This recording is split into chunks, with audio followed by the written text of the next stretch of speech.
Here, photo share for September 28th or 29th. Yeah, oh, almost end of September here. Let me go ahead and post the link in the chat on YouTube. Go ahead and turn that off. All right, so hope everybody's doing well. Post the link in here. There we go. And we're here. I guess we're officially in fall, although nobody would know it by the temperatures we're having here. It is quite warm, 93, 94 degrees today. More like August or July than into September, but that's the way it is. Yeah, it happens every once in a while, but definitely a warmer September than normal, that is for sure. Let me go ahead and post a link in Facebook.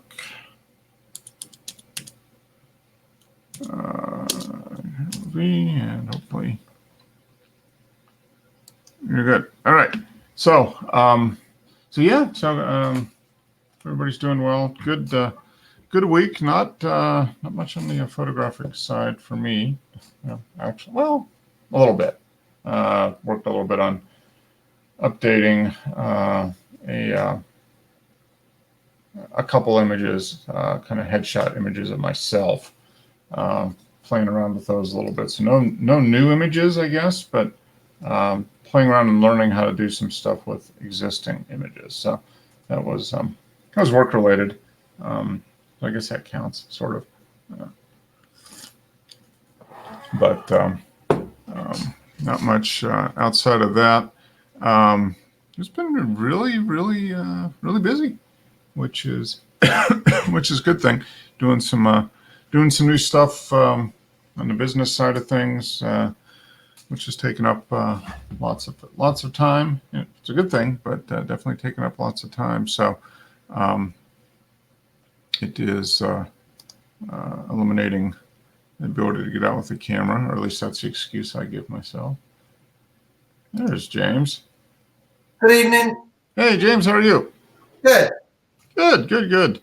Just logging on to Flickr here. Haven't looked at anything yet, but I saw on Facebook that you had some images from a photo shoot. So yeah, I did those on I think it was Thursday. It was Olympus sponsored, so I went. okay. It was free. But the thing is, there were so many photographers there. It's kind of like just too many. Oh, okay. So was it a sponsored photo shoot or something like that? From Olympus, and they had a lot of photographers there, but I thought it was for Olympus cameras people. But it wasn't. People had all different kinds of cameras, more different kind of cameras than there were Olympus. And the idea of it was they had 3 models. Okay. Models in one area. All right. So they didn't move around too much in this area. We just photographed them, and then they just sort of make some comments like, just before you do that, just move your face over here, move your chin here, see that behind there, stuff like that. There wasn't a lot of it. And I took some photographs, but I didn't really enjoy it. Too many people crowding around, and like you want to get a shot in, so you have to go in front of someone and say, "Excuse me, I want to get a shot. Thank you." I'll take the shot. Yeah. How many people would you say are there? Oh, there's Rui. About 40 or 50 people, something like that. 40 people. Okay. Models, and I didn't kind of like it. Yeah. And the amount of shots, and people were putting on bursts and everything, like taking a shot of a model and they go bursting their camera. It's like, why are you doing that? It's just a waste. Yeah. That's that was. So how did you find out about it? I went on to the big store, their website. I was looking at something. Okay. The advertisement, and so I just signed up. Oh, okay. All right. Well, it's kind of interesting. I've never done a shoot like that where so you a bunch of people signed up and there were a few models there. And how long did it last? An hour, 2 hours? Hour and a half. Hour and a half. Okay. Yeah. Am I kind of dark over there? Do I need to turn another light on? Oh, yeah. Too bad. I mean, you can see it. It's not like you're sitting in the dark or anything. Hey, Rui. Hey everyone, How are you? I'm good. Good. How are you doing? Thanks for staying up late. Must have insomnia again tonight because we'll do our best to put you to sleep here. Thank you. Yeah. Very kind. That's very kind. Well, good. You've been riding a lot, I'm sure, right? Yep. Just this past weekend. Okay. I've been not riding for the past 2. Okay. Yeah, I was just gonna say I was thinking back and I said I didn't see much stuff for getting logged in Strava. So. Yeah. Okay. All right. So. Just been a little busy. Yeah. Okay. All right. So kind of get back into it a little bit here. There you go, James. That's a little better, James. Yeah. Yeah, I just put a lamp there. I don't usually use this lamp because I've changed this room. It just was a bedroom. And then when niece moved out with her 2 kids, I got rid of the bed and changed it into an office. Okay. All right. Yeah. That's why my background's different. Yeah. There you go. It's got you've got the whole room to yourself now instead of sitting in the computer desk by the dining room. Yeah, this is great. Mhm. Yeah, very nice, very nice. So you did some photography this week. I did 0, which has been typical for me the last year. So I did 0 photography. Well, I did work on an image of myself, kind of playing around with it, trying to change the background and swap some things out for business related stuff. But I didn't make any new photographs this week. How about you, Wes? Anything? No, nothing for me this week. No. Okay. All right. Oh, I noticed something that looked like maybe one of yours, but it's Simi's. Okay. Yeah. Okay. And how about you, Rui? Other than riding, did you get any videos of you riding? Yeah, just a few clips yesterday. Okay. Good. Yeah. We had a couple weeks off the bike, back on. Is the weather cooled down there a little bit, or is it as hot over there as it is here? Man. It has cooled a little bit. So Okay. It's pretty nice for riding. Not so Okay. hot. Yeah. But yeah. Yeah, we're going through, and I'm sure you're like this too, Wes. I mean, it's a little warmer than usual for September. Yeah. This deep into September. It's Yeah. not as hot as it was, but it's still hot. Yeah. We've had a 90. I think we might set a record for most days in the 90s for a season. I think we're up at the 92 days. I think we have 95 days as the record, and I think we're at 92 or 93. I'm assuming today was over 90. It was pretty warm out there, so I'm sure we'll probably hit it. And I'm sure it's been warm for you too, James. Yeah. Oh yeah, it's been warm. We had a lot of heat. So this week's still supposed to be hot, but sometimes in the morning it's nice, then it gets hot, then it gets nice again. Yeah. As they're saying, for us, it's supposed to be warm through most of the week, and then the pattern will change maybe near the end of the week, something like that, and kind of get back to more normal temperatures, which is like 80 instead of 95. So pretty good. Hey, Frank. Hey guys, How you doing? doing good. How are you? Doing excellent. Very good. Now, are you guys having extra warm weather for this time of year out there or not? It's 70. Okay. We had 95 about 3 days ago. Okay. All right. So it's cooled off by 20 some odd degrees in the last couple of days, which is nice. Get back down to more normal than yeah. Yep. Yeah. Okay. Yeah. It's been really warm here, but I'm sure it'll break, and we'll go from super, super warm to maybe we'll have like the worst winter ever. That would be, go from one That's extreme, usually how it works. one extreme or the other. That's for sure. So good. So I did 0 photography. Wes, you were pretty quiet this week on photography. James got a few. Rui did some probably a little bit of video on his rides, and Frank, have you modified or done anything with any images in the last No. couple of weeks? Nothing? Okay, yeah. Me and you are in the same group pretty much. We just get a comment on everybody else's photos. Yep. So, any new equipment, Wes? You didn't get out and shoot? No new lenses. I sold a bunch this week, so that was good. Oh, okay, good. Now, did you do iOS 13? I saw there's some flaws in it, security flaws and stuff with Yeah, they upgrading. already have 13.1 is out. Oh, okay, all right. So, have you noticed any issues with yours?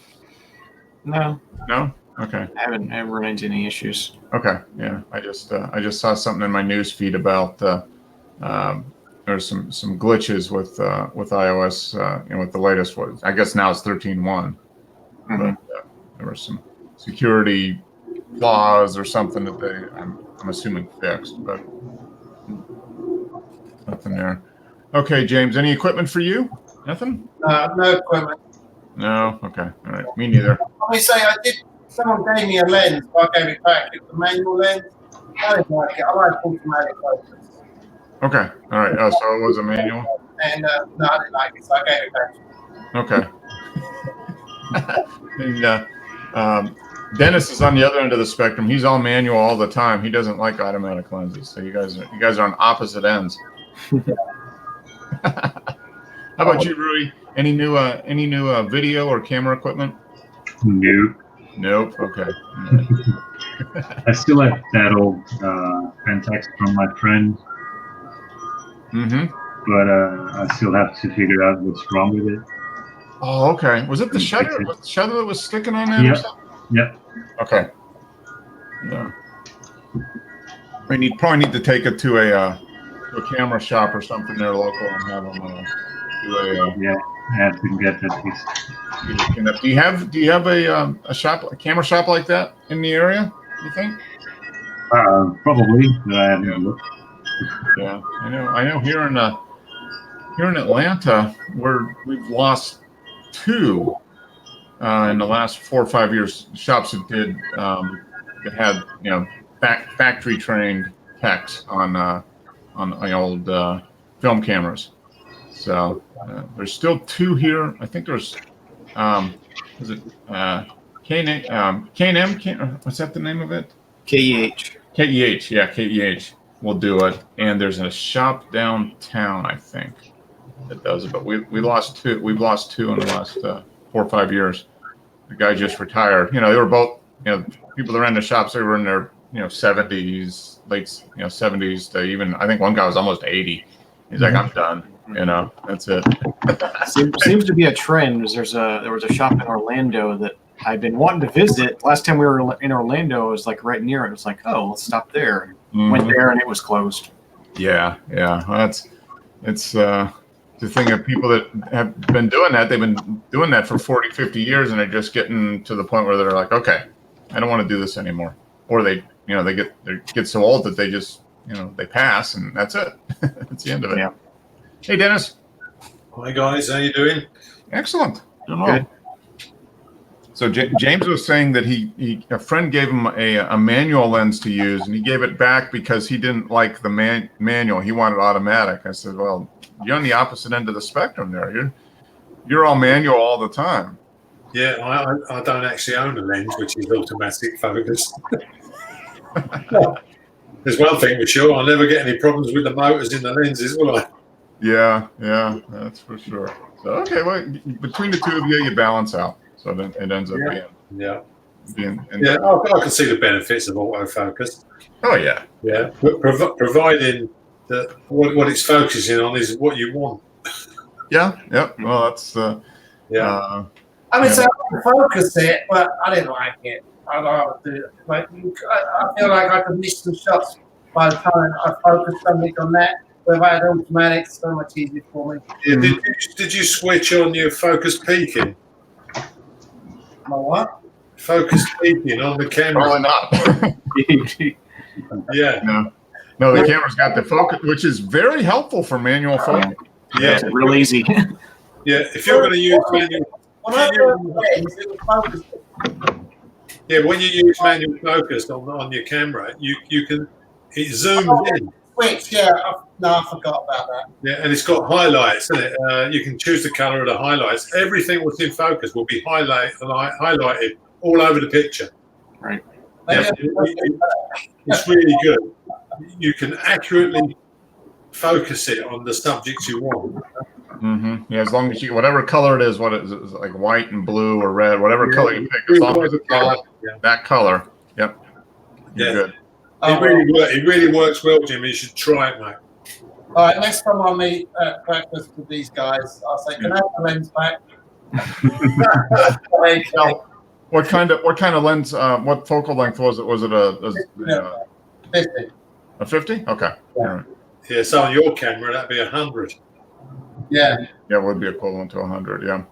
Yeah, which pretty good portrait lens to use, I should think. Yeah, Yeah. but on these shots I took before, like I used the 14 to what was it, 14, Okay. 14, 41. I got some nice shots on that one. Mm-hmm. The only thing was my settings were kind of like out of whack, but I just used them. Yeah. Yeah. Well, Tim takes pictures with this new camera he's got, and he said it's got a tendency to focus behind the subject he wanted. You know, because you don't know what face it's going to focus on. If it's not the one you want. Oh, okay. Yeah. So if you do a group of people and the subject one, right in front is what you want, it automatically focuses on anybody in the group. See, when I do a group, I mainly do one person. Yeah. So they're turning slightly towards me so I can get that eye. And then that's how I focus do a group. But I make sure the aperture is open wide, like a nice 5.6 or so, depending on how you feel in the group. But I usually one person to focus on. You can see the depth of field, though, can't you? Yeah. Autofocus. So I only ever had one lens, and that was that Panasonic Leica, what goes on your Micro Four Thirds. Right. Yeah, and that focused quite well. I didn't have any problems with it. It was a really nice lens. 25mm it was. Right. Okay. Which makes it 50 on a Micro Four Thirds. Yeah, which is a good. Yeah, that's a lot. The real basic lens for a Micro Four Thirds. Yeah. Yeah, but it was autofocused. It's the only one I've ever owned, really. Every lens I've got is manual focused. Yeah. Which is Well, no so- good when Wes is taking those birds in flight. You're gonna have to be pretty good with a manual lens. Yeah. Yeah, guys, you used to imagine being a wildlife photographer in the early Yeah, the with a early large 70s. format. Yeah, 60s, 70s. Position your camera in the flight path. Yeah.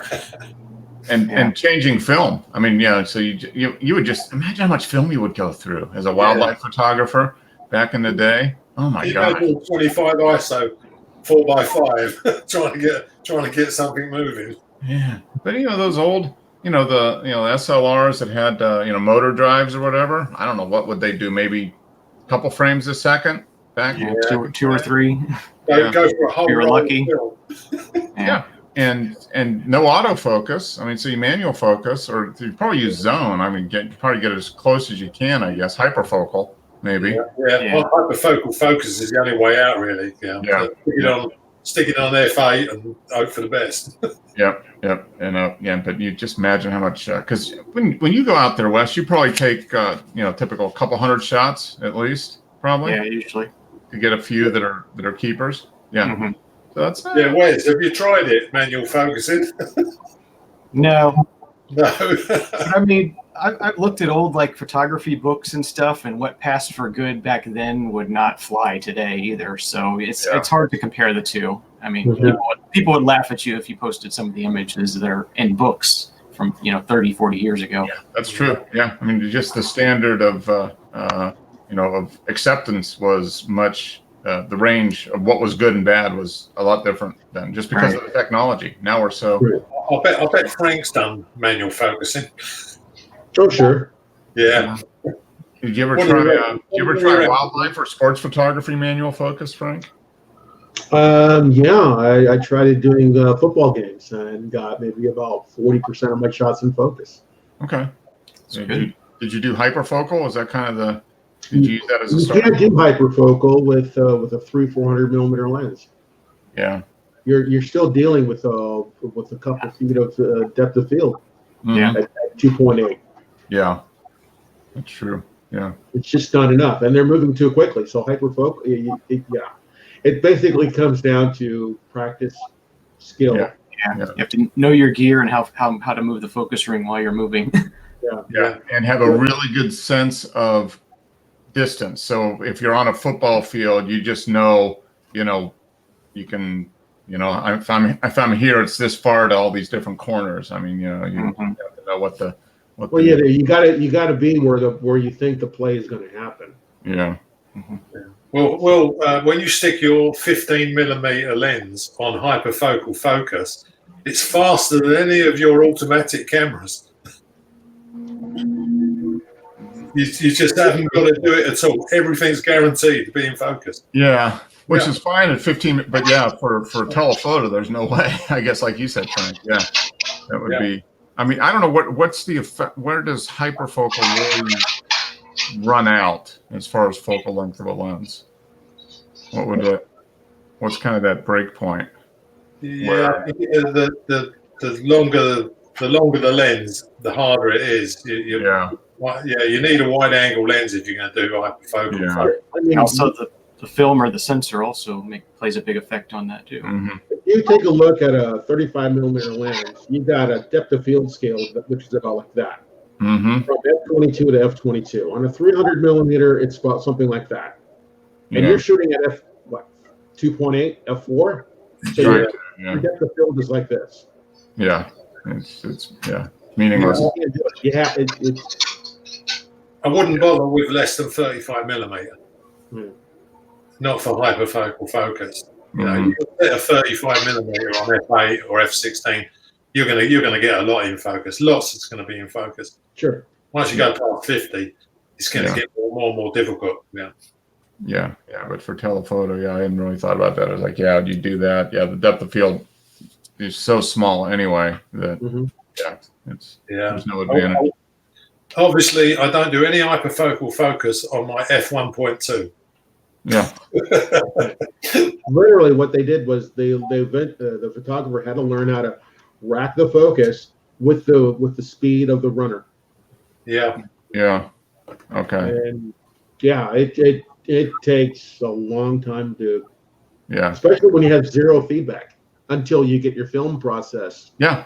You can't chimp and see what it was. It's like at the end of the game, you're like, damn, I got them. They're all out of focus. Yeah. Yeah, no tipping with a film camera, not unless you want to read the name on the back. Yeah. So you get some things that cover your butt, like interaction between players on the sidelines, or set yourself up for that running play where you know that where it's probably going to be. Yeah. So that way you walk away with at least a couple of shots, and then everything else is just kind of like, please. Yeah. You got to get something you got to get something in the can to make your photo editor happy. Yeah. Because if you come back with 10, 15 rolls of blurred images, it's not good for your employment. No, you might not be going to. Okay. Send me to the lobby. I'm taking Charlie for a walk. See you in a bit. Okay, will do, Rui. I will send you there. All right, there it goes. That's just imagine a little bit more pressure back in the day because you didn't know whether you were on or not, or what was good or what was bad. I did hear a story of a local photographer for the San Francisco Chronicle. He got tired of shooting 49er games. So what he ended up doing was taking his Leica M6 and a 20 mil. Okay. He shot the whole game with that one lens. And did he get any shots that were? Walk up right up to the player and say, and that might be about the only way you could get anything. Yeah, he would have to get reaction shots, that sort of thing. Interaction between players on the sidelines, which is a lot of photographers when they first start out, they don't pay attention to that kind of stuff. Mm-hmm. Like a a player fumbles the ball in a key moment, how are the other team members treating him? Are they cheering him up, or which is typically what they're trying to do to keep his mindset in the game? It's those kind of shots that you end up getting. Yeah. Kind of like up close, candid shots, basically. Yeah. Yeah, it's like West going out and leaving his super telephoto behind and bringing a 50 for his wildlife shots. Yeah. I know he does the shots for football. And what he told me was there's a lot of photographers, they're all told what to shoot. So in other words, he would have to shoot certain things, then other people shoot certain things. So they covered the whole field, but they were told which part to shoot. So if they were shooting over here, they're not supposed to turn around and shoot that side because someone else should be covered. Yep. Yeah. Because you never know where the ball's going to go on any given play, especially with football. Yeah. So it's kind of like zone coverage in basketball. Everybody's got their area, and if something comes into your area, then you're responsible. If not, with basketball, you have a very confined area. It's not like soccer or American football, where it's such a huge area.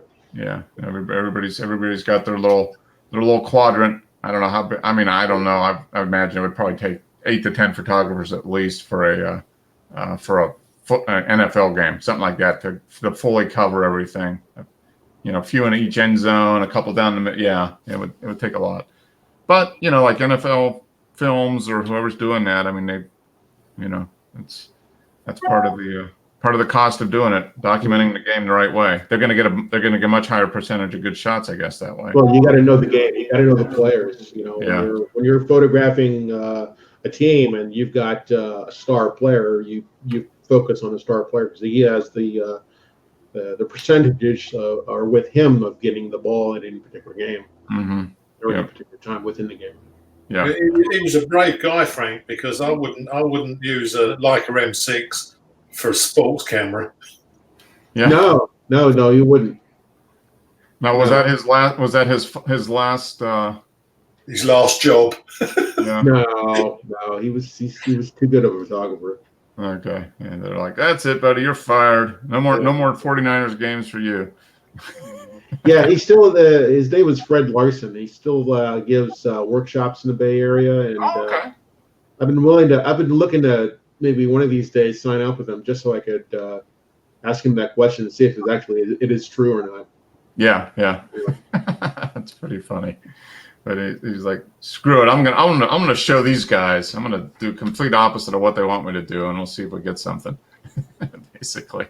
Yeah, he was the kind of guy who would stick a camera into a boombox, and then go out and photograph gang members and other people totally incognito. Okay. All right. Yeah. Huh. Interesting. Well, being in that's in San Francisco, big metropolitan area like that, you've got a lot of opportunity for that. Street photography kind of can't. Yeah. It looked like Rui's got away with walking the dog because he's put up here his missus has volunteered. Yeah. So, I was trying to think of. We had a big anniversary this week, and Dennis, I'm sure you were there when it happened, right?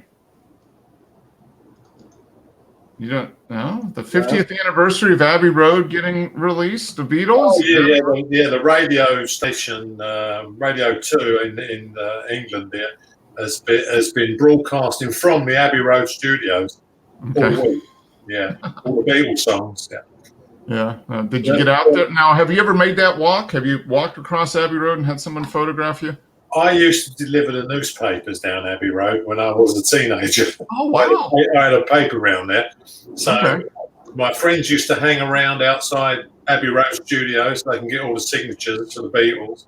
Mm-hmm. Yeah, and one of them did it. He stood there for a long, long time, and he got 3 of the 4 Beatles signatures on the Abbey Road album. Wow. Yeah, and 40 years later, he was working at the BBC, and Ringo was coming in for an interview. And he asked the director if he could get Ringo to sign his album, because he was the only Beatle that had never signed it. Oh, cool. Yeah, which in the end he got his signature. Yeah. Right, Yeah. and it sold at auction for £68,000. Wow. Yeah. Still, I can't see how people want to pay that. Yeah, well, you can't get John Lennon's signature anymore, can you? Or George Yeah, Harrison. George Harrison neither. No. Yeah. Yeah. But I don't want it.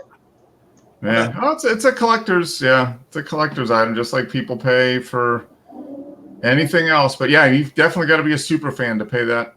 Or if the guy was figuring he's going to get it and then turn around, it's an investment. You Take Sotheby's. speculate that he'll, he may pay 68,000, but in another 10 years he can sell it for a profit. Yeah, when all of them are gone, they'd be worth a fortune. Because it is a brand new original copy of the Abbey Road album. Mm-hmm. Yeah, so he's only played it once or twice. So. Yeah. The new one came out. I got the new one. I got the new one. I've got the new one. Yeah. Yeah, I got the new vinyl, and it sounds really good. I like the remaster. Came out pretty good. I think they did a good job with it. Did you get it, Wes? Did you get that No, one? I haven't got it yet. I do need to jump on that before it goes away. Yeah, it's on Amazon. I think it's $21 on Amazon for the single. Yeah, it's in my wish list. Yeah, it was on my wish list. I should have just pre-ordered it and got the best, whatever they give you the lower price or whatever. But I hope Joe's bought a copy after all the money he's paying out for his turntable. No, I don't know. Joe does Beatles stuff. No, not too much. Not too much. Although he's listening, he says he probably will get it just because I got mine. I played it. It's really good. It's a good pressing. It's good sound quality. They did a good job of placing redoing the stereo mix to get everybody kind of placed realistically, but still a good stereo. So they honored the original. They didn't go crazy with it. Yeah, Jimmy, you was here in the '60s, or was the Beatles finished by the time you took notice of the music? No, they're still going. Yeah, they were still going because I remember them. More than 55.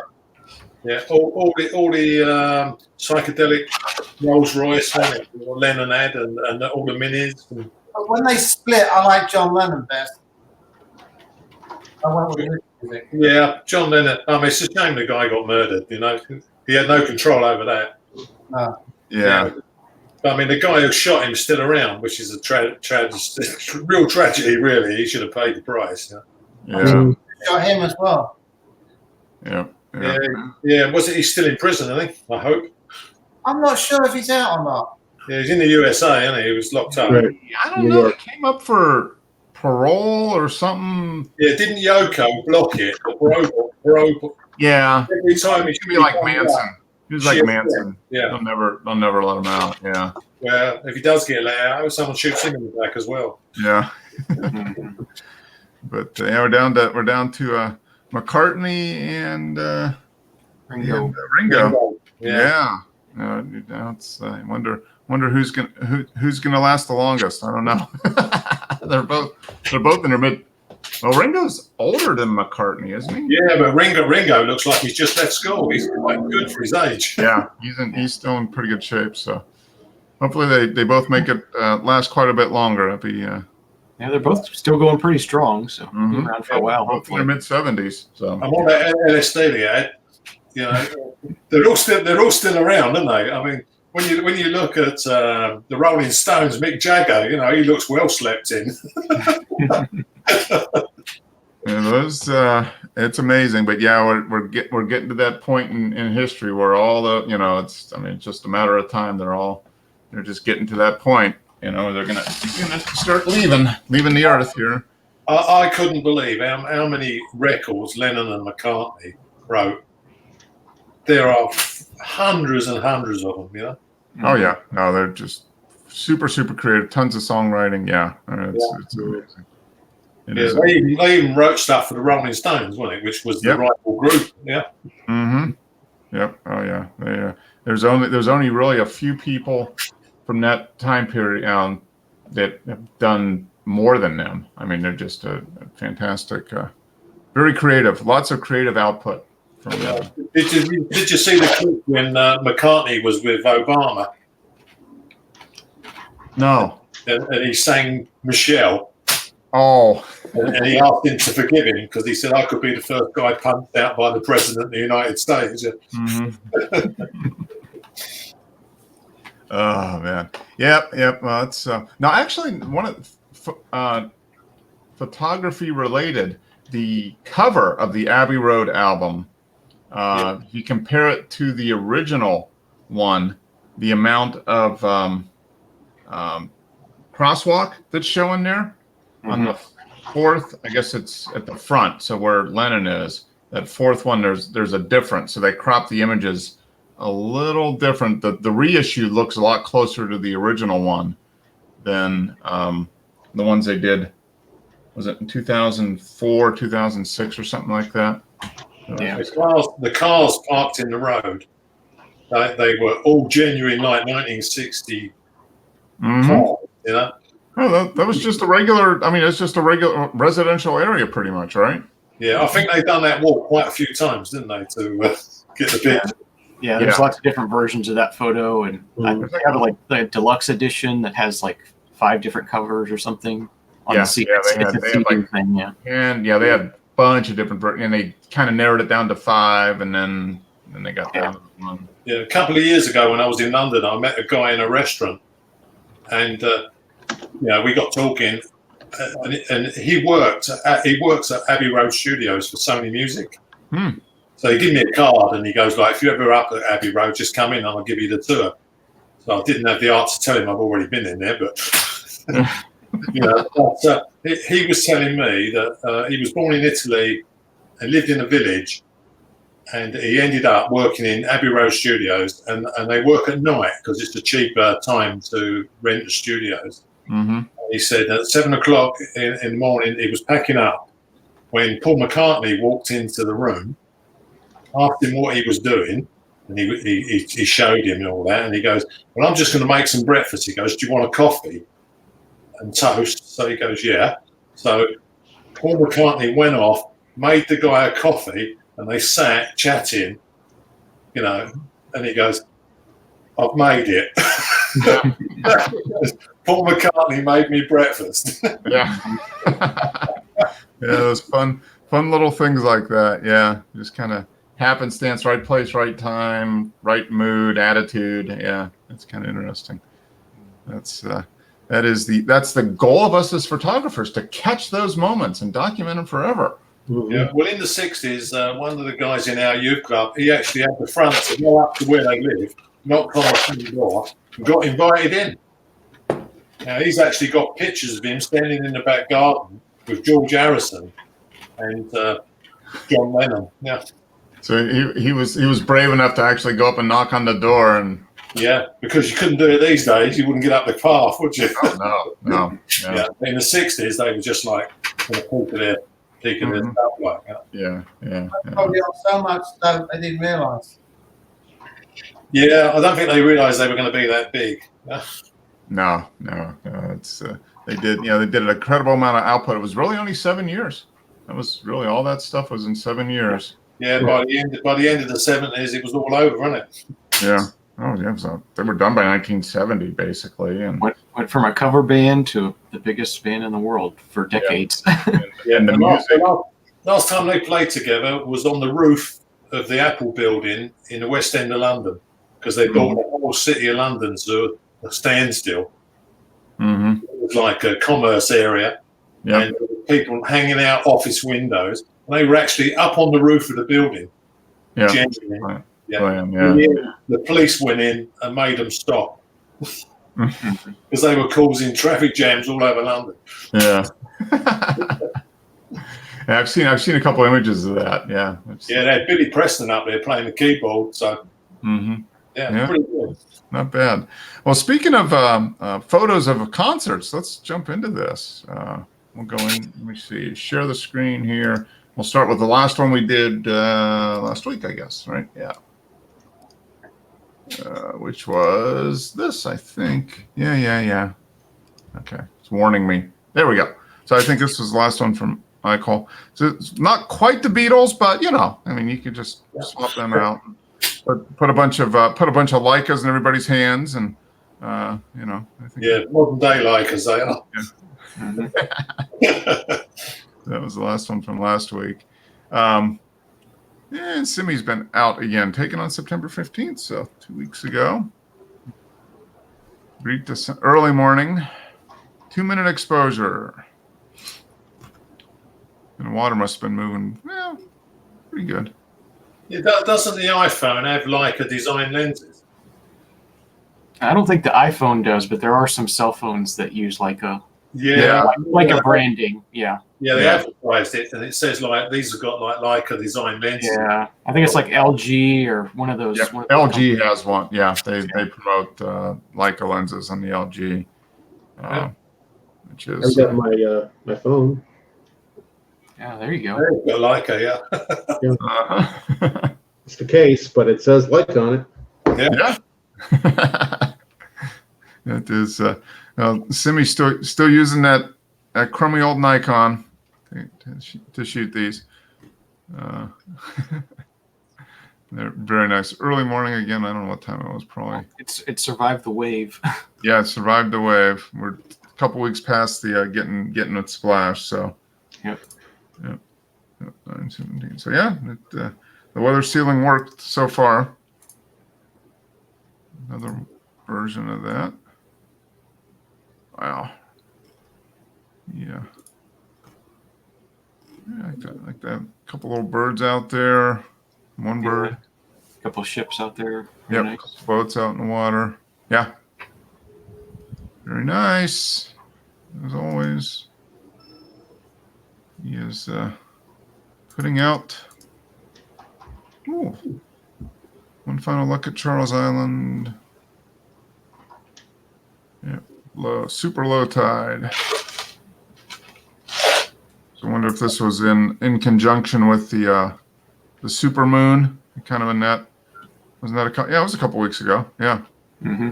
So this might be kind of tied in with that, with the moon a little bit closer, so it'd have a little bit more effect. Yeah, that's nice. Nice composition there. We got the water flowing out there. Once again, there's those ships or boats. Yeah. Yeah, there's not much with Simi's photos that aren't done with intent. Yeah, he's very and yeah, I mean, he's very intentional about it, and he's been at these places. He's very familiar with the area, so he knows what generally what best time of year probably for different scenes and type of stuff. So yeah, just local knowledge that helps. That's for sure. But yeah, he does a good job of composing. Now this one looks like it could have been taken in your backyard, Wes, with the this sort of the mist hanging over the grass. Yeah. Mm-hmm. This was way back, stand of trees, sun, small band of mist. Yeah, that's neat. It looks like it's 3 shots for me. It looks like they focus one area, that's like 3 at a time. Got the foreground, the middle, and the clouds, and each one looks like a different shape. Could be. Wonder if he did did some focus stacking on it. Mm-hmm. That's what it looks like. What's the aperture and focal length again? f4 at 35. So F11. f11. Yeah. No. Yeah, you couldn't have stacked it because it does away with the XF, and XF if you you start stacking photos together. 35 millimeter f11. I mean, that would give you probably pretty close. He That's probably stuck the infinity mark at f11 if he has that ability, or at least use some sort of app that tells him where to focus when he wants to get A to B in focus. Mm-hmm. The last thing you want to do is focus literally at infinity on something like this. Yeah. Because you're then all of a sudden you're getting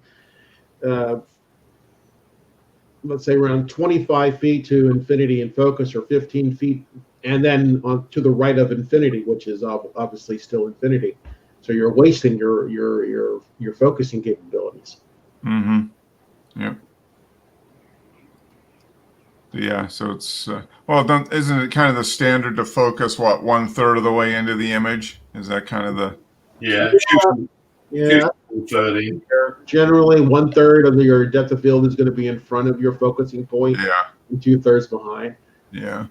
Generally, it's kind of like Especially if you're using a large format, Mark. Yeah. Yep. I think that's where that popped out of my head from. Focus in 1/3, and then you should be pretty.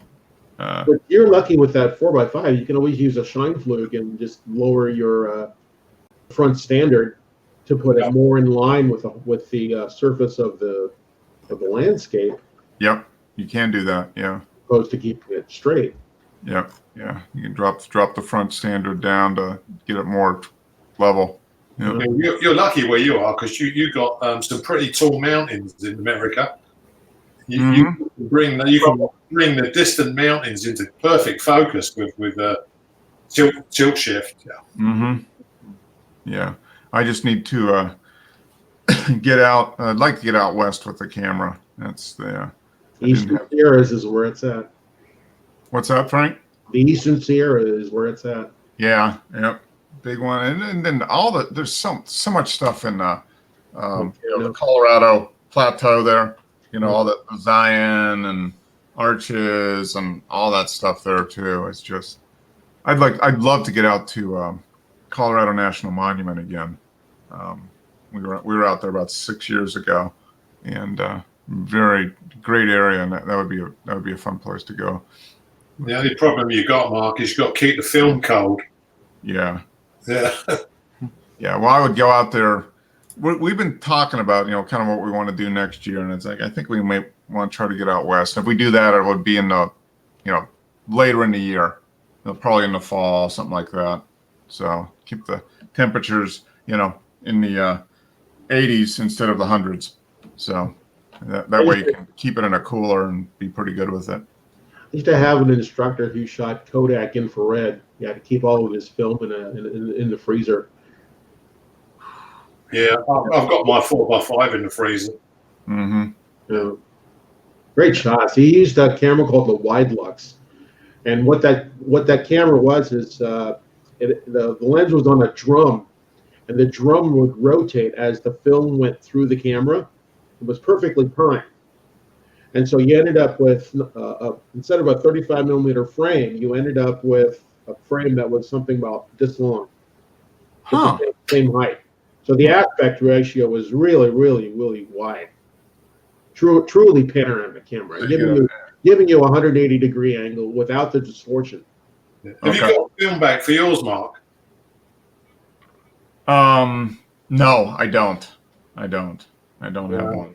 Yeah, I've got one film back, and it's I think 6x9.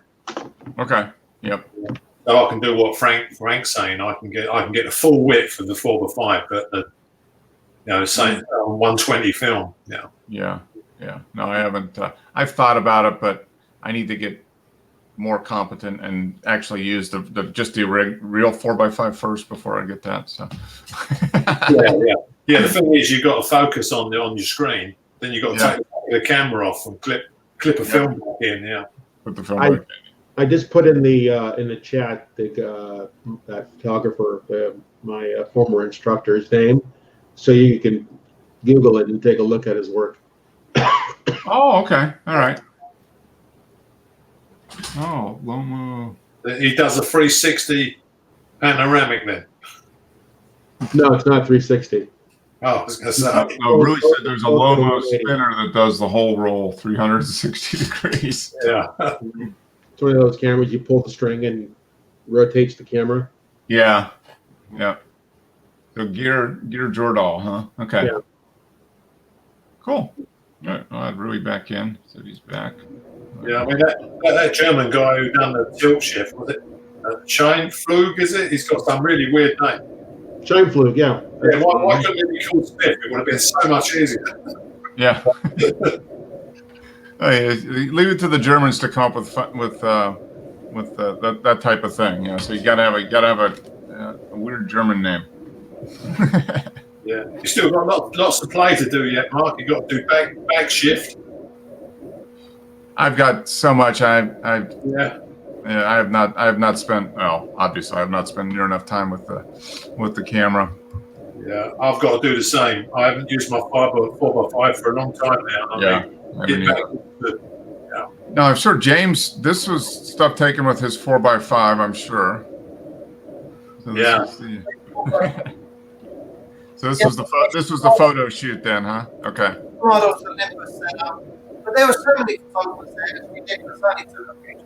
Well, I took shots, but not as many as other people. They were just standing there blasting away with the shots. It's like, I like to make each one of my photos count, but there's no way they would keep their photos, because they were shooting so many photographs on rapid shoot and stuff like that. But the thing is, there was 3 models and too many photographers around each model. And you had to get in the way, then you have to say to the model, over here, please, smile, click, and then I'll go out of the way. Yeah. And I always said thank you afterwards, and they smiled. I like that.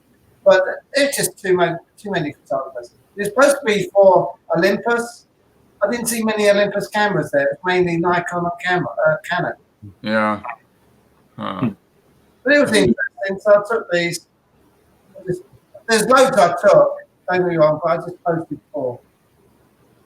Did she take you out to dinner afterwards, Jimmy?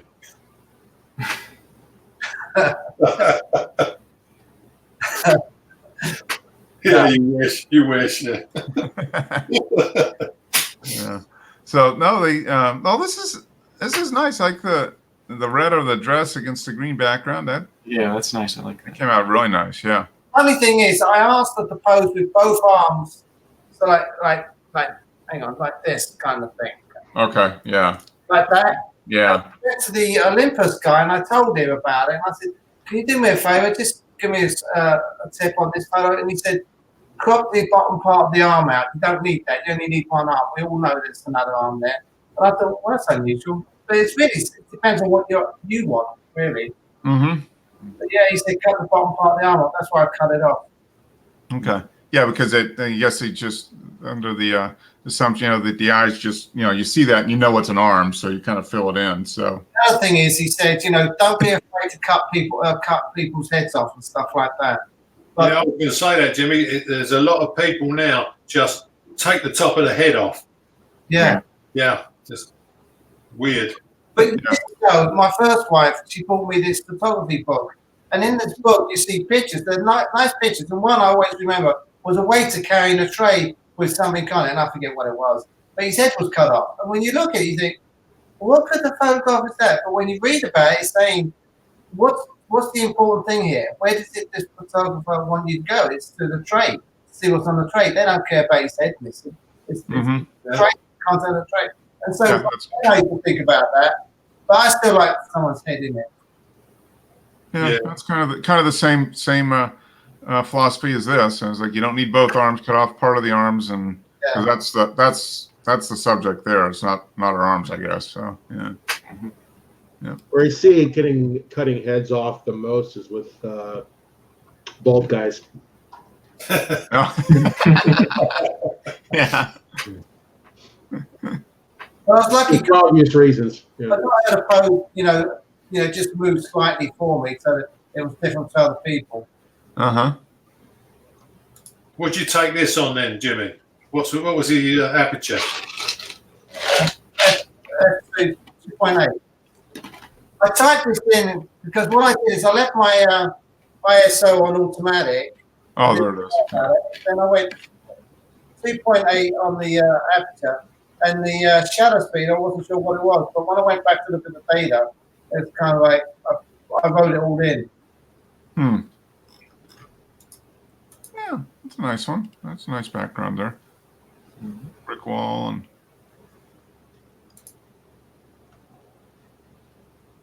Now, you should say this, James. You say this was a photo workshop?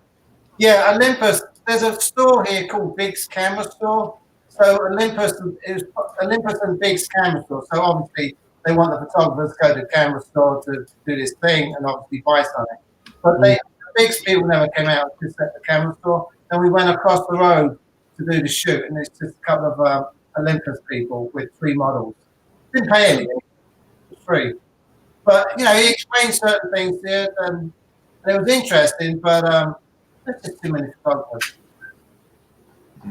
I used to work in a camera shop, and we had the Minolta rep come in and take us all out to a local Marine World. I don't know if you have Marine World where you guys are, any of you, or something like it. It's like a Sea World. It's a aquatic zoo, and I hated those cameras with a passion.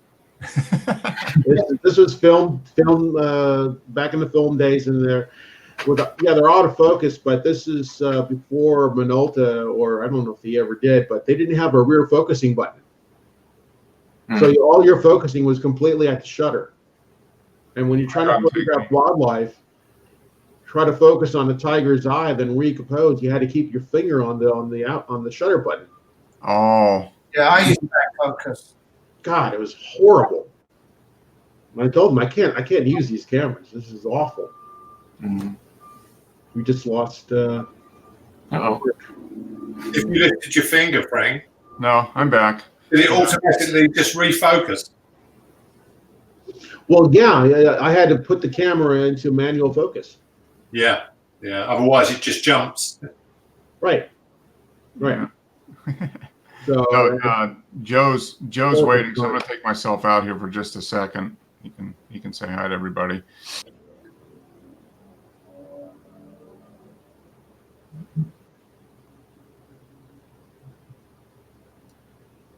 yeah, there's a reason why that company went out of business.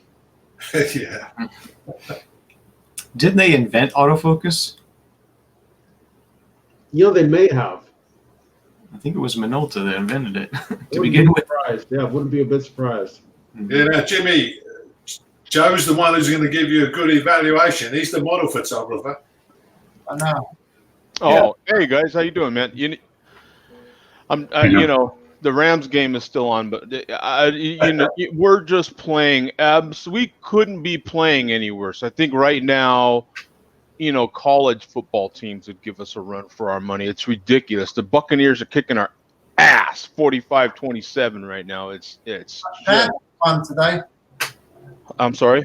Panthers won with their backup quarterback. Yeah, they did. Yeah. And good for the Panthers, man. You know, he's still got some Buccaneers. I'm sorry. I mean, Panthers. Yeah, I'm sorry. He's still got some stuff in him, man. That's good. Because you're using I'm hoping the backup quarterback stays on the team and they get rid of Cam. Hey, I heard you, Jimmy, talking about cutting off heads and everything. I was cracking up, man, because yeah, the one where he told you to cut arms out and stuff, and I noticed that you cut elbows out. If you notice any sort of photography, I cannot stand elbows in my photos. I will cut the top of someone's head off in a heartbeat. I can't even tell you how fast I'll do it. If you look at the photos behind me, as a matter of fact, look at the overwhelming majority of the tops of their heads are cut off. It depends on what story you're trying to tell, what you're trying to focus on. Oh, I was dying to get in here when you were talking about that, because like in this particular photo that you're showing right now, if I'm trying to accent her eyes, and for me, it's always about the eyes. I don't want you to focus on the background. No, I'm focused on the eyes. Yeah, you know what I'm saying? And so to me, you can get lost in her hair here. You can get lost in her forehead, and you're not necessarily focused on her eyes. You know what I'm saying? Like her eyes aren't necessarily they are, but not necessarily. Not that immediate bam right into the photo. You know what I'm saying? Mm-hmm. So sometimes, not necessarily in this case, but sometimes it can help to just whack. Like I would have come in personally, and this is just my style, right?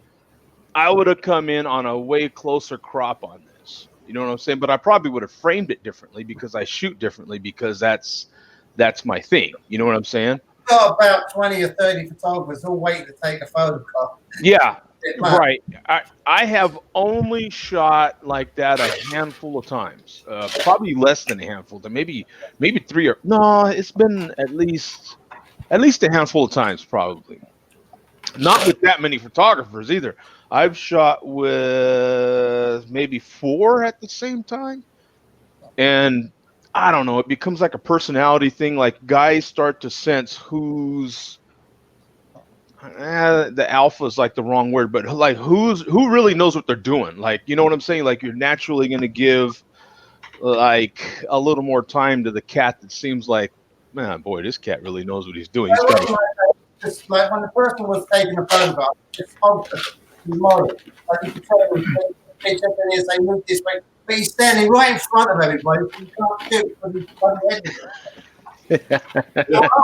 When it was my turn, not my turn, I stood up and I focused and I said to the bird, hold on a minute, I'll tell you when. So when I'm ready, then I put my hand up, say, over here, please, then click. Yeah. Joe, when you look at his photograph, if you had done this, would you have sharpened and brightened her eyes? I really didn't do too much editing after this. Oh, okay. Not a lot. Just a So little. this is just right out of the camera, pretty Most much. of it is, yeah. Yeah, I kind of, my personal style, and I can just look at the photos like behind me. In order to accent something, I will like kind of overexpose it in post, right? Kind of overexpose it, and then I'm gonna through darkening, through dodging and burning, I'm going to highlight what I want highlighted that way. You know what I'm saying? So I'm gonna like bring everything too bright and then darken certain areas to highlight those lighted areas that I really want. You know what I'm saying? So I might go, I don't know, a couple times brighter than I want, and then dial those things in with dodging and burning to kind of accent those eyes the way I want them even. You know what I'm saying? Like, so that when you initially look at that photo, boom, you're locked. Like, you may lock into the eyes, like you'll lock into my where I want you to, and then drift away a little bit, but you're always gonna boing, boing. You know what I'm saying? It's almost like a little marble when you put it in the middle of something, and you can knock that marble away a little bit, but it always comes back to that center point because it's just tilted in a little bit. You know what I'm saying? And that's the way I try to do with your eyes. Like you're like, oh yeah, boom. When I was taking my shots, not many of them did what I did. I got more close to the model than anybody else. Maybe because they had all these zoom lenses and everything like that, but I just had my small lens. But I was coming close and focusing in. That's the shot I want. I like the headshots. Yeah, absolutely. You can get. I do a very similar thing if I were shooting in a group like that, or just using wider lenses. Because I can get really, really good resolution. I can get like a lot that way. You know what I'm saying? Because I know I'm more than likely going to want to crop. So like when I'm using my I even forget the sizes of those lenses. I just kind of grab one. You know what I'm saying? These days, what is it? That Sigma I have, it's like is it a 16 to 50 or something like that? But when I'm using that one, especially, I will come in really close. You know what I'm saying? Because I can always go wider, if I want to kind of draw me back out, but I'll be in really close. You know what I'm saying? And then when I want that background really crushed, and that's what you did real good here, is you really brought that background, you really compressed that background in on her pretty good. I like that part. Give me a favor, just have a look at the other one. Just give me a quick comment on it. Don't drag it out too much. Sure. This one? Anyone. Do them all. Okay, let's go back. Okay, so that's the first one. Yeah. What's your comments, Joe? Yeah, this one's pretty good. I like that one as well. This one here, I would crop the heck out of it. It just depends what story you're trying to tell with this. Like immediately I'm thinking black. I think in black and white. I love the shadows that are on her right. No, on her left. Yeah. With, the way her hair is shadowing that whole area. There's almost like a line right down the middle of her face. And in black and white, that could be really popped out. So you could, like, to make it, it's already kind of timeless, but her outfit kind of dates it a little bit. So in order to make it more timeless, you could like crop in like a lot closer. And if you black and whited it, you could do different things with it. It's just play around with editing. You know what I'm saying? Just play around with your cropping. Just try different sizes, see what it looks like. You know what I'm saying? That's all I would encourage. Just That's what I do. I come in and out with the crop. yeah, just play around with it Yeah. and see what it looks like. I mean, you can make an infinite amount of copies of these photos. You know what I'm saying? And Well, usually sometimes I overdo the framing just so I know I'm going to crop. mhm. Yeah, that's all I would do. And it gives you different perspectives on the photos. Mhm. This one's real good as well. That we just talked about that. This one the next one I really liked as well. There's a nice. Some photographers shoot daylight, no matter what. They shoot daylight whether they're indoors, outdoors. They shoot daylight, and the reason for that is so you get that kind of yellow glow that you have here. And they'll do different things with that. I kind of like this as well.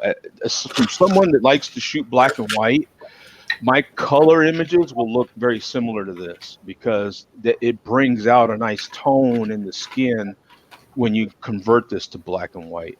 The photo shoot was between 1:30 till 3 o'clock. That's what it was. An hour and a half. Okay, yeah. So Was there a reflector, or what was bouncing up at her to get this kind of? just me and my camera. That's it. Oh, okay. I didn't use any reflector. You couldn't really because there's too many people around. Yeah. And they didn't have any there for general use or anything. No. Not really, no. They Yeah. had one there because some big guy was sitting under it for shading from the sun. Yeah. And then this one, yeah, the last one here. Yeah, this is good as well. They were all good. This could be your style. You know what I'm saying? So I would just encourage when you are getting down to like editing and stuff, just play around with different crops, play around with different settings. Yeah. And you can do it like you said. You can do unlimited. It doesn't matter. You can just Want. crop. I would encourage actually looking at a lot of work, because now that's what I have done in the past. You know what I'm saying? Look at a lot of magazines. Look at magazines. Look at what they're actually. Look at what that. What do they call an art director or? Oh my goodness, what do they call them? The person that makes the final call on the editing with the magazines and stuff. Yeah. They're like the art something. In any case, just take a look at what they're doing, how they're actually cropping stuff. Yeah. Some stuff, man, I have cropped some of my big close-ups that I have. I mean, I'm in this tight. You know what I'm saying? It just depends. And then it depends on how you've shot it, what you were focused on. So I like focus on the eyes. yeah, exactly. That's my main thing too. So I'll crop out something, man. I mean, pretty sick. As you can see, like, some of these are really, really cropped pretty extremely. Yeah. But let me see. That one's got the head cut off. That one's definitely got the head cut off and elbows. I don't like to show elbows. I can tell you right now. I'll cut someone's elbows art, and I don't like to show them. So, like right here, see how my elbow is? That's Mhm. about as Sorry. and he told you right, like, because you gotta. It's almost like you've listened to someone on radio for a long time, and you built this imaginary picture in your head of what they look like, and then when you actually see them, you're like, Oh, there oh, we go. that's a buzzkill. So you just like to see my arms like this. You're like, oh, that's weak. You know what I'm saying? But you already know there's arms there. You know what I'm saying? So you let people's imagination do the work for them. You know what I'm saying? Like there's. But it's funny, when I used to belong to some other photo clubs and you go out on a weekend and they have a model and you shoot the model, they would say, don't cut the fingers off, make sure you do it in the hand. want to do. 'Cause you get one person saying this, another person saying this. And it's like, Basically, And all that means you do whatever the heck you want to do. exactly, yeah. You just play around with it, and it's all your style. You know Yeah. what I'm saying? that's the way I look at it. And I like doing headshots more than long shots. Yeah. Mhm. Yeah, I'm definitely more into, the face. You know what I'm saying? So, yeah, see, but you can look at them. I've got two full body ones behind me here, and the overwhelming majority of them are close-ups. You know what I'm saying? And some of my Yeah. some of my more notorious ones, like those two over there, you could see, like, I've literally got the one on the end. I don't know. Yeah. How, It's like see, right above but- her eye, right above her Yeah. eyebrow, pretty much is cut off. Yeah. Right. Yeah, I'm all the way up here, and then with Selena there, that second one, Yeah. she had a ton of hair. Plus, she showed up and all her, I don't know how much you know about hair, but all her ends were fried. You know what I'm saying? So I'm like, oh, great, Selena, what are you doing to me? You know what I'm saying? You framed it to take the shot. Did you include all the hair and everything? But then when you did post editing, you cut it off. Yeah, see, while I'm shooting, I kind of know what's up. Like, I already know when she showed up, her ends were just done, and I know how much effort that's going to take in post to clean that up. So, sometimes you're shooting something as sharp as you can shoot it, kind of like where Dennis is always coming from, like, so that when you're cropping, you're keeping that resolution, right? And so sometimes you're shooting that because this is going to be a lot of post work, right? Like, that's just the way it's going to be. The third one in, not so much, but I still cut her hair off. Like, Yeah. The top of her head is gone. Yeah. for me, it's just something that's going to happen. Like, I don't. And then the middle one here, that's an obvious one there. I wanted to draw. She's crying in that one. She was excellent to work with. Why is that? Did you cut her head off? Yeah, I wanted the emphasis on, like, the way she was holding her hand there, and you can see, like, there's enough of her hand in there to imply that she's, giving a little bit of this and doing some of that, and she was making just the slightest amount of tears in there. I had told her some things, and she was able to just make herself cry on point like that. She's actually an actress, like a B-level actress. She does like B movies and stuff. And so that was awesome to work with someone like that, because I told her what I was working on, what I wanted to do. And she was like, okay. And she turned around and she was crying. And I was like, oh, bam, bam, bam, bam, bam, bam, bam, bam. You know what I'm saying? And it was great. Because you've only got a couple minutes, you know what I'm saying, when someone's doing that. And that came out awesome. Yeah. Was actually, some of those photos were actually published in a magazine. I need to get back with her and find out which one. Those last two here on the end over here, that one you might not be able to see, but that next one, you can see how tightly I cropped that one. And I've actually got her that photo there, that black and white one right there. That one's actually in color, and that was actually about waist high. I mean, it's a full regular photo, about like the one that you were talking about with the out, like it was, you know what I'm saying? And I cropped it in that tight. Yeah. Yeah. It's They sometimes tell you what kind of crop to do because of what they require it for. It depends on what you want to do with it. So, like, if you know that, hey, I'm going to submit these to a magazine, then you kind of know what crop you want to stick with. And then you want to allow a little freedom in there, because if you do submit them, they're going to do their thing with those images. So don't be surprised. Like, you want to give your interpretation of that photo, and the person looking at those photos when you submit them has a whole different meaning. I mean, they could completely change that image. And so when you submit photos, it's a real challenge. I encourage everybody to do it, because it's interesting.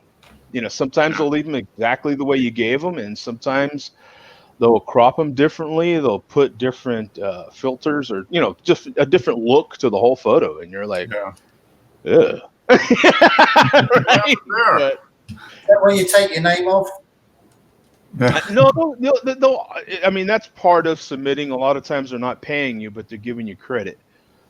You always want credit. Don't submit if you're not getting credit. But a lot of them want non-published photos also, so that's the only place that photo can live. But I mean, you can still do stuff like this with them. There's nothing to say you can't print them and sell them. I do. It's all your interpretation. If I pan up on the photos or above here, you'll see the same thing, a similar thing. So, that one up here, that's on the top here, you can see how seriously I cropped that one, and that's my little sister. Actually, that's my youngest sister right there. So, the one in the middle, you can see I left that one, completely big. Dude, the Rams are coming back. It's 45-40 right now. How much time? There's actually 7 minutes left, man. Yeah, there you go. I think it's probably a good time to end the show so Joe can finish watching the Rams. Hey, Mark, just for your record, I just got that Eric Clapton album. Oh, slow hand, huh? The one that I told you I was ordering on the show right there. So and it did come in. Showed up. And I'm having some. I've been pairing everything today with some fantastic See's candy. Yeah. So for those. I should have let you know that when you put photos on for Joe to see, you must include a black and white. Yeah. And a moon. Like if you could put a moon in there somehow, or last week a flying saucer. Yeah. Well, James, you can go back and mess around with these this week and post them again. Be interesting to see. Yeah. I mean, just like think of Sim, think of Pat. It's pretty cool to see how everybody's particular style comes out. You know what I'm saying? How all those things turn out. It's funny because when I was at work and I created a photo club at work and we had some people join it. Then what we did is we had one guy take a picture in Hawaii on a beach. Then he shared that image with everybody else and said, "Everyone now create their own version of what they want to do." So you got the original. Then everybody else shared what they did, like how they cropped it different and stuff like that. It was interesting because the way I did mine, I took out a lot of stuff and made sure no one could do the same as what I did because I made a lot of differences. And it was interesting to come up with each person's version. Yeah, well, Joe would have submitted a black and white one, obviously. No secret there, man. Absolutely, it is really interesting when I shoot for paid clients. It's interesting for me to see what they actually do with the photos. So I especially in the last few years, I don't tag them. I mean, I don't put my watermark on them or nothing when I give them to paid clients. And it's really interesting to see what they end up doing on social media with them. The different, what I think are junk filters they put on them and stuff, but hey, that's it's really interesting to see what their take is on them. You know what I'm saying? Yeah. I don't criticize them. I'm like, well, they're your images. You know what I'm saying? You do what you want with them. You know what I'm saying? They had your name on and they really screwed it up. People see your name, I think, negative against it. Yeah, I just kind of let people. I mean, especially if they paid for them, I just hey, they're your images. Now you do what you want. If you want to give me credit, then fine. And generally, people can tell the difference. They generally will ask them, "Hey, who shot these?" Because I know you didn't. You know what I'm saying? Yeah. So generally, they'll ask, and so you get a few more from that. But hey, just getting out there and shooting, Jimmy, is big because I've never shot with the big group like that. I've been shooting. I just had this conversation earlier today with my neighbor across the street because he used to shoot and he doesn't anymore. He's actually selling all his stuff outside right now, but he's having a garage sale. But I told him I've been shooting less and less and less, and doesn't bother me one bit. Shooting. It's like anything you go through. Especially none of us are making a living doing it, so it's something that is one of the other things we do in addition to all the other stuff we do. So you kind of go through waves of more interest or less interest, or more time or less time, and that's just the way it is. So yeah, if I'd earned my living as a photographer, I would have starved to death many years ago. You got some good shots though, Dennis. Yeah. Get a few shots. Yeah, occasionally you get that one that you really. Shots. yeah, it's fun. I mean, it's one of those things that I'll always do photography at different levels. Where the last year or so I haven't done much because I've just been busy and whatever. But where you're at in life, to how you do your photography. What's that? It's where you're at in life. Where you do Yeah, exactly. Yeah, and I've spent been the last couple of years kind of doing my own business and everything, so that sucks up a lot of available time, and you've only got so much time in a day, so listening to music has taken up a little bit more time. That's kind of absorbed some of the bandwidth that I had for photography. So I'll switch back at some point and go back and forth, but that's the fun part. Oh, that was a great way to describe it too. The bandwidth that I have for bandwidth. Yes, I've only got so much bandwidth. That's right. Yeah, I'm operating on USB 1.0 right now. USB 3 is a dream. Hey Dennis, do you want to update what the doctor said on my knee? Oh yes. Well, and I actually got the surgeon who did the operation on me, and I complained to him. I said, you pissed me off because I signed up for an appointment, and then it came to the appointment where I was a few weeks away. Then you got rescheduled, and I got bumped for another 2 months. And I said, that's why I went to see another 2 doctors to get a second opinion. Then I told him about his thing, but regardless of all that, I really complained to him. It turned out he was very nice. He was very informative. And what I've got to do is, my knee is still swollen, but it's gone down a lot. But I also have to have a CAT scan done as well through the appointment. But he took out, there's water on my knee, or fluid on the knee. He took out 50 cc's of fluid from my knee. Wow. Ooh. A lot of difference. Big difference now. Oh, yeah. I walk a lot better and everything. But that's the quick thing. I just wanted to let you know. Yeah. No, good. Well, good. It sounds like you're making some progress then. Yeah. I stick the fluid, and they show me the fluid. It's like, oh, that, wow. Amazing. Yeah. I imagine that would take a lot of pressure off of the knee then, not having that in there. I feel much better walking around now. Well, good. Well, good. Good to hear, James. Yeah, keep us up to date if you want to. But it sounds like that was a temporary kind of fix things temporarily, and then. Well, I said to him, if you'd done this 6 months ago, like only 6 months ago, instead of his PA person, would he have done the same thing? And he said, yeah. And I said, well, then I would have been in pain, less pain 6 months ago. Mm-hmm. His PA chose not to do that. Yeah. I won't do another PA. I'll go for the surgeon himself. Yeah. Go to the source. All right, guys. Hey, thank you very much. Good show. He's not real happy right now. So. Good show, guys. Rui, thanks for popping in. Appreciate it, and staying up late because you got to go to work tomorrow. Dennis doesn't have to, so I don't have to thank him for staying up late anymore. It's entirely on his own volition at this point. So every day. I do appreciate you showing up. You could be at the pub drinking right now, but you chose to be here doing this. So. All the pubs are shut now. Okay. Dennis don't even know what a Monday is. What the hell's a Monday? Every day's a Sunday, Joe. Every day's a Sunday. Yeah. Whatever. All right, James. Good seeing you, Frank.